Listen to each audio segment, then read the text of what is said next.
Hi everyone, my name is Chloe Schaefer and I chose to focus on law enforcement and other officers in leadership positions.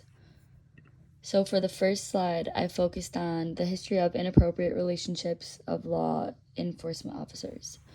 So from this article, I gathered that the Los Angeles Police Department, the officers express dissatisfaction with the academy prep for real life challenges. Obviously, they're taught a lot of things in the police academy, but the LAPD, they don't believe that they prepare them for real life challenges and instances. Not just only the playbook stuff, but the things that you don't think that you will encounter. So, obviously, the police academies need to be better on what they prepare the officers for.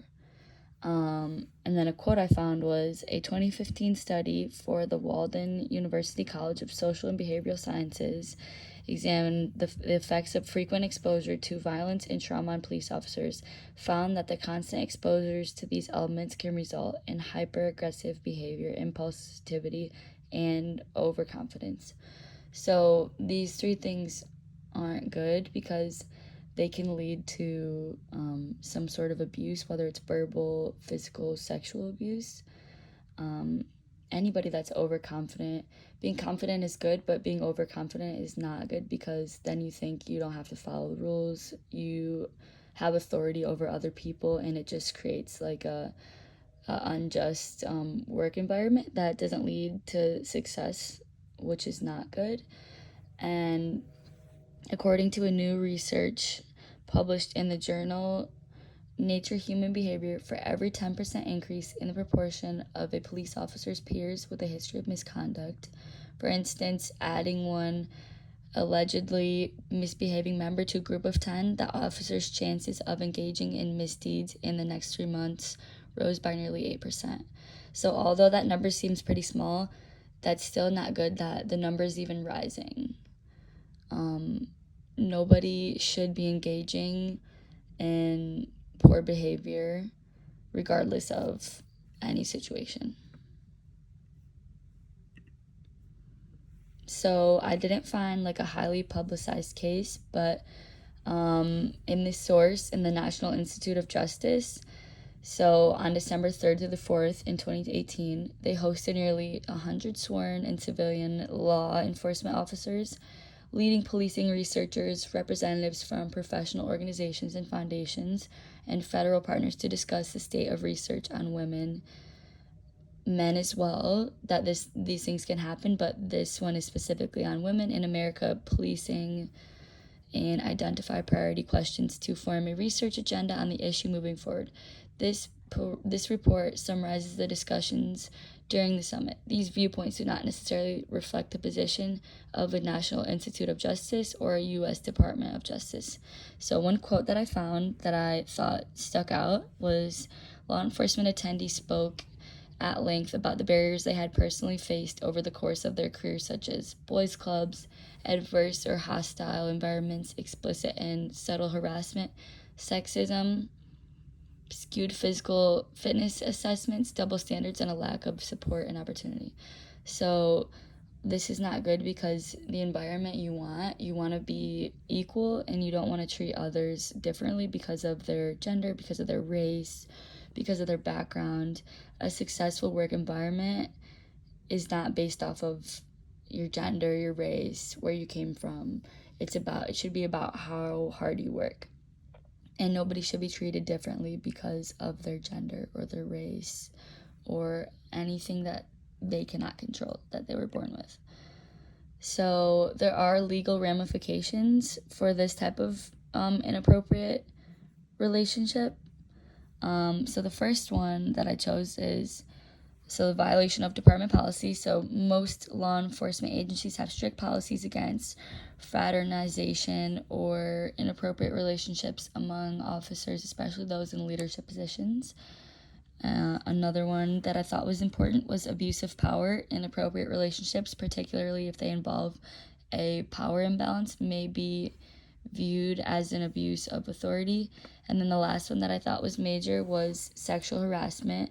In cases where the relationship involves coercion, unwanted advances, or creates a hostile work environment, it may be considered sexual harassment.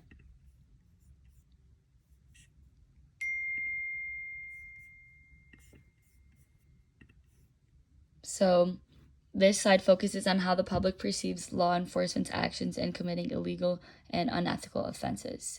So, media coverage plays a major role.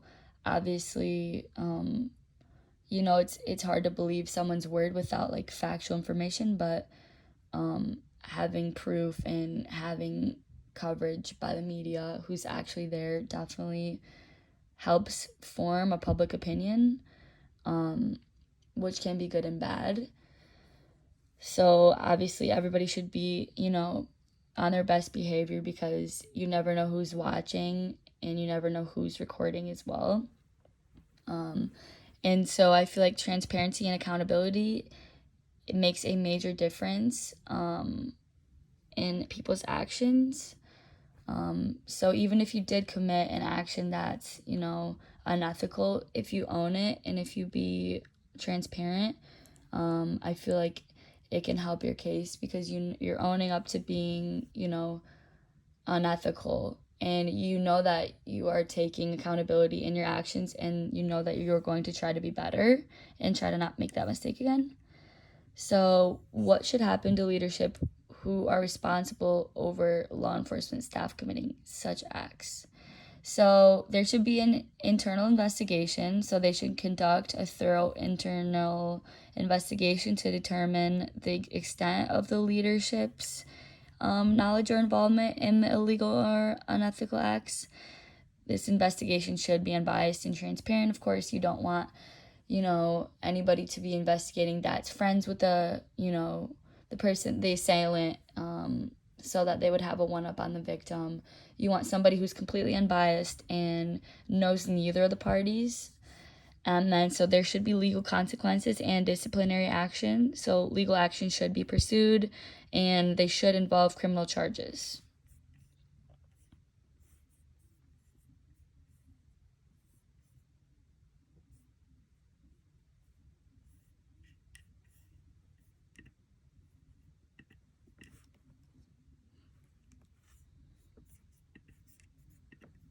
Sorry. So the importance of the public and engaging in